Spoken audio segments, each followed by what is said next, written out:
V ďalšom videu sa pôjdeme pozrieť na najlepšie zachované rímske mesto v rámci celého rímskeho sveta.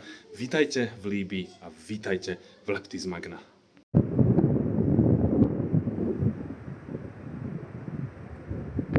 Na dejinách histórie na Filozofickej fakulte v Bratislave nám pri štúdiu histórie hovorili jednu základnú vec. Ak chcete objavovať rímske pamiatky a chcete mať ten najlepší vizuálny pohľad, musíte prísť nie do Ríma, nie do Grécka, ani nie tak do Libanonu či Jordánska, alebo buď do Alžírska, linky prikladám dole, aby ste si mohli pozrieť ďalšie mesta, alebo práve Leptis Magna, ktorá leží v Líbii. A pre nás toto mesto je menej známe aj kvôli tomu, že do roku 2011, kedy vládol Kadáfi, tento štát bol viac menej neprístupný.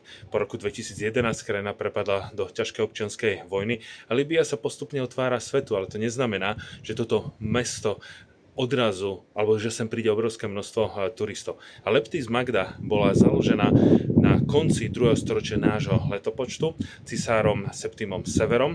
On inak bol prehlásený za cisára v Carnuntune na území dnešného Rakúska, asi 20 km od územia dnešného Slovenska, a stalo sa jedným z najväčších miest v rámci Severnej Afriky. Samozrejme najväčšie bolo Kartágo, ktoré bolo založené Féničanmi. Aj toto mesto bolo založené Féničanmi, ale Septimus Severus, ktorý sa tu narodil, nakoniec sa postaral o to, aby toto mesto sa rozrástlo do 70-tisícovej nádhery. Keď sme sa posunuli od víťazného oblúka, tak na tejto ulici máme takýto symbol. Je to vlastne konský falus, ruka a oko, a chránilo všetkých rímskych občanov, aby neboli zasiahnutí zlým duchom.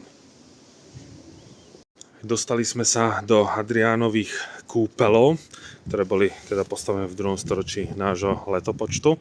A kúpele v rímskom svete boli rozdelené na niekoľko častí. Tunak bola tzv. Studená časť, tady to pritekala voda. Tieto kúpele boli čistené každý večer, samozrejme otrokmi. A keď sme sa okúpali, tak sme postupne vošli do miestnosti, kde bola horúca voda. Tu máme rovno pred sebou. A následne sme odišli buď do mužskej alebo dámskej sekcii, kde bol parný kúpel alebo niečo ako sauna. Takže tu napríklad máme veľmi dobre zachovaný systém vyrábania pary. A tu si potom pekne sadli. Bola tu dvojitá podlaha, odpočívali. Nič lepšie zachované na tomto svete tak to nie je. Ďalšia miestnosť, ktorá zaujíma každého návštevníka, sú miestne záchody.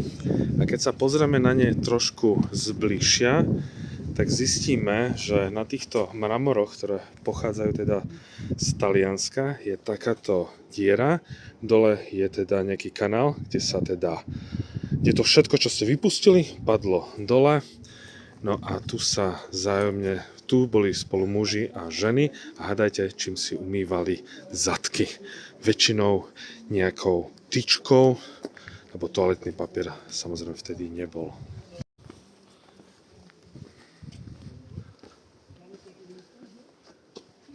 Ďalšie námestie, ktoré máme pred sebou, je teda venované nymfe, ktorá žila v jazerách a v riekach.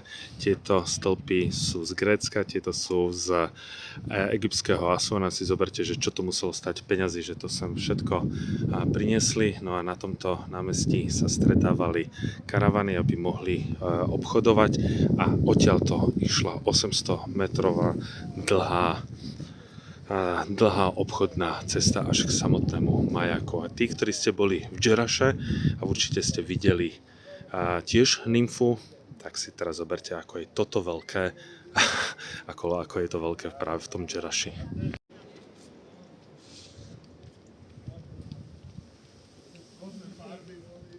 Touto monumentálnou bránou momentálne vstupujeme na hlavné fórum Septima Severa, rímskeho cisára, ktorý sa narodil práve v tomto meste, a on sa postaral o to, aby toto mesto vybudoval absolútne nanovo pre 70 000 ľudí.